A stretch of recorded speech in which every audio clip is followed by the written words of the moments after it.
जय श्री कृष्णा। आज मैं आप सभी के समक्ष सावन मास का तीसरा अध्याय सुनाने जा रही हूँ। अगर आपने पहले 2 अध्याय अभी तक नहीं सुने हैं तो आप मेरे चैनल पर सुन सकते हैं।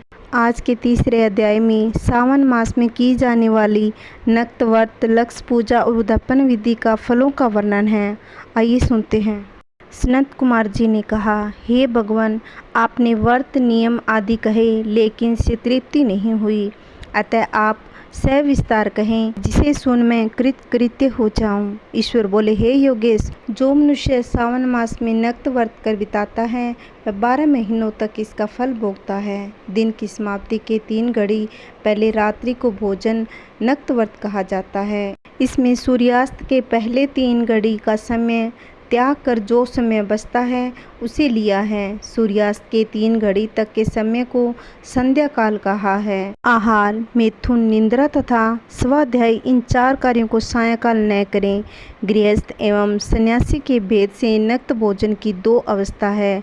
जब सूर्य नारायण के मंद होने पर अपने देह की छाया 2 गुनी पड़ने लगे, अर्थात दिन के 8वें भाग में सन्यासी के लिए नक्त भोजन कहा है। सन्यासी को रात्रि में नक्त भोजन नहीं कहा गया। गृहस्थी को विधि द्वारा रात्रि में नक्त भोजन कहा गया है। सन्यासी, विधवा तथा विदुर पुरुष को सूर्यास्त के पहले भोजन करना चाहिए।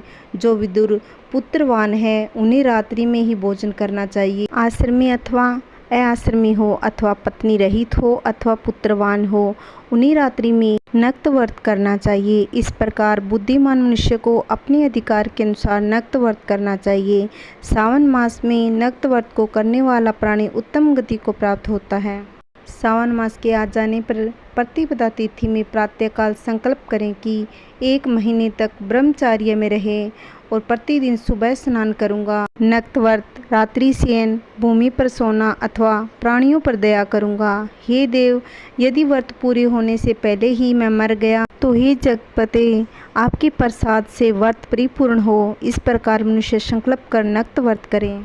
इस तरह नक्त व्रत करने वाला व्यक्ति मुझे अति प्रिय है। ब्राह्मण के द्वारा अथवा स्वयं ही अतिरुद्र, महारुद्र अथवा रुद्र मंत्र से महीने भर प्रतिदिन अभिषेक करना चाहिए। हे वत्स, मैं उस व्यक्ति पर प्रसन्न हो जाता हूँ क्योंकि मैं जलधारा से अत्यंत प्रीति रखने वाला हूँ।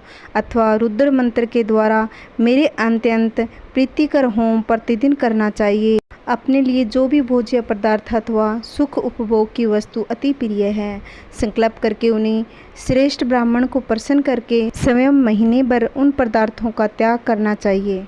हे मुने, अब उत्तम लक्ष्य पूजा की विधि सुनो।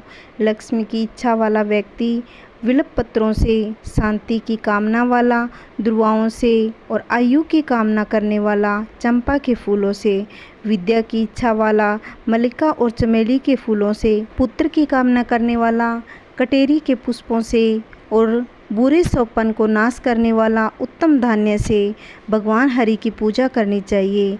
तुलसी दल से शिव और विष्णु दोनों ही खुश होते हैं। भगवान शिव के सम्मुख रंगवली, पद्म, स्वास्तिक और चक्र आदि बनाकर उनकी पूजा करनी चाहिए। इस प्रकार लक्ष्य पूजा करने से शिव जी प्रसन्न होते हैं। अंत में उद्यापन करें। मंडप बनाकर मंडप के तीसरे भाग में वेदी बनाए, पुण्यवाचक कर आचार्य वर्णन करें। देवी पर उत्तम चतुर्लिंग भद्रों बनाकर उसके मध्य भाग में चावल से सुंदर कैलाश बनावे। फिर वहां पर तांबे के कलश की स्थापना करें। कलश में 5 पल्लव अथवा सूक्ष्म वस्त्र रखें। फिर उस पर भगवान शिव और माता पार्वती को सोने की प्रतिमा पंचाअमृत से स्नान कराकर रखें। धूप दीप नैवेद्य से पूजन कर वाद्य यंत्रों द्वारा वेद शास्त्र गान करते हुए रात्रि भर जागरण करें।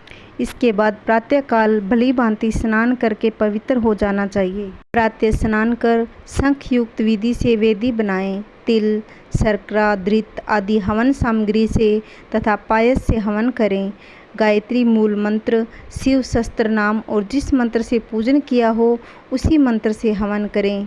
फिर हवन पर पूर्ण आहुति करें। जिस मंत्रों से उमापति की लक्ष्य पूजा की है उन चीज़ों का दान करें। यदि 1 महीने तक दीपक जलाया हो तो संपूर्ण इच्छाओं की सिद्धि के लिए सोने की बत्ती, चांदी का दीपक बनाकर गोघृत सहित दान देना चाहिए। तत्पश्चात देवता से क्षमा प्रार्थना कर 100 ब्राह्मणों को भोजन कराकर दक्षिणा देकर विदा करें। हे मुनि, जो इस प्रकार मेरी पूजा तथा उद्यापन करता है, मैं उस पर प्रसन्न हो जाता हूँ। हे मुनि, अब इस मास में किए गए कर्मों का फल सुनो।